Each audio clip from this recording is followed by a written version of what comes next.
ఆత్మీయ సహోదరులందరికీ మరొకసారి నా హృదయపూర్వక వందనాలు. ఈరోజు నేను కొన్ని విషయాలు చాలా చింతిస్తున్నాను.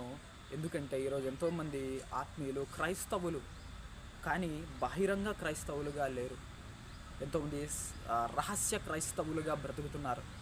ఈరోజు ఎంతోమంది దేవుని మాటని వింటారు, దేవుని మాట వింటారు, చర్చికి వస్తూ ఉంటారు, దేవుని మాటకి కొంచెం లోబడతారు, క్రైస్తవులుగా ఉండడానికి ట్రై చేస్తారు, కానీ సంపూర్ణ క్రైస్తవులు కారు. కొంతమంది యేసుక్రీస్తు అంటే ఇష్టం, మేము అందరి దేవుళ్ళని నమ్ముతాం, అట్లని యేసుప్రభుని కూడా నమ్ముకుంటున్నాము, యేసుప్రభు కూడా దేవుడే నమ్ముతున్నాం, మేము నమ్ముతామని ఇలా మాట్లాడతారు, కానీ బహిరంగ క్రైస్తవులుగా ఉండలేకుంటున్నారు. చాలామంది ఈ రోజుల్లో బహిరంగ క్రైస్తవులుగా ఉండడం లేదు, రహస్య క్రైస్తవులుగా ఉంటున్నారు. అలాంటి వారికి నేను చెప్పేది ఏమిటి అంటే, నిజంగా యేసుక్రీస్తు వారైతే బహిరంగంగా మనందరి కోసము సిలువ వేయబడ్డాడు, బహిరంగంగా ఆయన కొరడాల దెబ్బలు తిన్నాడు, బహిరంగంగా ఆయన ఎన్నో అవమానాలు ఎదుర్కొన్నాడు, బహిరంగంగా మీరందరూ నా పిల్లలు అని చెప్పినాడు, బహిరంగంగా ఆయన మీరు నా స్నేహితులు, నా పిల్లలు, పరలోక రాజ్యానికి వారసులు అని చెప్పినాడు. కాబట్టి అంత బహిరంగంగా ఆయన మన కోసము మరణాన్ని సైతము లెక్క చేయకుండా బహిరంగంగా ఒక కొండ మీద సిలువ వేయబడ్డాడు, అంత అవమానాన్ని భరించాడు బహిరంగంగా. కాబట్టి మనం కూడా బహిరంగ క్రైస్తవులుగా, అంటే మనము ఖచ్చితంగా క్రైస్తవులు చెప్పుకోవడానికి గర్వించాలన్నమాట. ఈరోజు బైబిల్ తీసుకొని రావడానికి కూడా చాలామంది అస్సలు బైబిల్ తీసుకొని రావడానికి కూడా సిగ్గుపడుతూ ఉంటారు.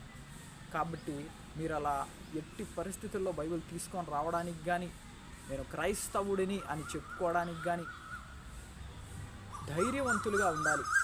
అసలు కొన్ని చోట్ల అసలు క్రైస్తవులు అని చెప్తేనే హింసించడం, కొట్టడం, తిట్టడం ఇలాంటి ప్లేసులు ఉన్నాయి, చాలా చోట్ల ఉన్నాయి. ఇప్పటికీ క్రైస్తవులు అంటే తరిమేస్తారు, వెలివేస్తారు. అలాంటి ప్రదేశాలలో మనం లేము. మన సంఘంలో మనము రావడం కోసం బహిరంగంగా బైబిల్ తీసుకొని రావడానికి కూడా మనం సిగ్గుపడుతున్నట్లయితే ఇంకా ఎందుకండి. కాబట్టి ఆ కాలంలో క్రైస్తవత్వం అంటే ఎంత భయంకరం అంటే తరిమేసేవాళ్ళు, హింసించేవాళ్ళు, చంపేసేవాళ్ళు. పౌలు గారు చాలామంది హతసాక్షులయ్యారు. అలాంటప్పుడు కూడా వాళ్ళు యేసుక్రీస్తు నామాన్ని విడిచిపెట్టలేదు. వాళ్ళకు చాలా శక్తి తక్కువైన మామూలు శరీరాలు వేసుకొని ఉన్నా కూడా వాళ్ళే మహిమ శరీరాలు వేసుకొని లేరు. మామూలు శరీరంలో ఉన్నా కూడా ఎన్నో మహిమలు చేశారు, మామూలు శరీరంలో హతసాక్షులయ్యారు.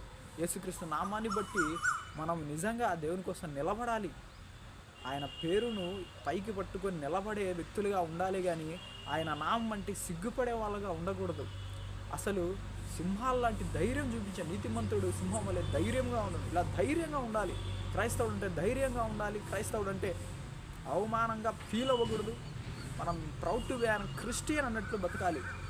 మనం క్రైస్తవులుగా గర్వించాలి. యేసుక్రీస్తు నా కొరకు మరణించాడు, యేసుక్రీస్తు నా కొరకు బలి అయ్యాడు, యేసుక్రీస్తు అంత బహిరంగంగా నా కొరకు ప్రాణం పెట్టాడు. ఆయన కోసం నేను కనీసం నిజమైన క్రైస్తవునిగా బ్రతకాలి, ఆయన కోసం నేను బ్రతుకుతాను అనే తీర్మానం ఈరోజు తీసుకోవాలి. బిడ్డలారా, మీరంతా యేసు నామములో ఒక తీర్మానానికి రండి. ఈ రోజు నుంచి నేను ఈ తీర్మానం తీసుకుంటున్నాను. నేను ధైర్యంగా యేసుక్రీస్తు నామాన్ని భరిస్తాను. బహిరంగ క్రైస్తవుడిగా నేను మారతాను. ఈ రోజు నుంచి నేను బహిరంగ క్రైస్తవుడిని, ధైర్యంగా నేను క్రైస్తవత్వాన్ని ఒప్పుకుంటున్నాను, క్రైస్తవునిగా నేను బ్రతుకుతాను, క్రైస్తవునిగా నేను జీవిస్తాను అని తీర్మానాన్ని తీసుకోండి.